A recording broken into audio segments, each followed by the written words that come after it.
ก็เสื้อปุ๋ยอันนุ่มใหม่ไปเถอะโอ้แท้ๆแต่บันนะว่านปุ๋ยซึ่งเนาะว่านมือซื้อก็ได้กิดสิพวกหน่อยดีอยู่นี่โตไปแล้วเนาะนี่ว่านเสื้อนี่เราก็พดน้ำมันเลยนะมันอ้อเลยมันเย็นเลยอันนี้นะมันเย็นได้มันเย็นว่านปุ๋ยขาวเสื้อพดน้ำมันเลยอันนั้นปลูแล้วเด็กนะอันนี้นี่โอ้ไว้กันเอาเสื้อปุ๋ยนะ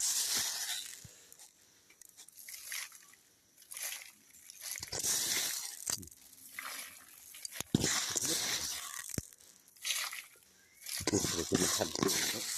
คือมันทันอยู่คือมันทันกินนะโซ่เด้อ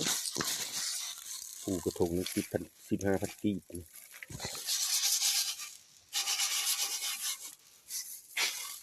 อื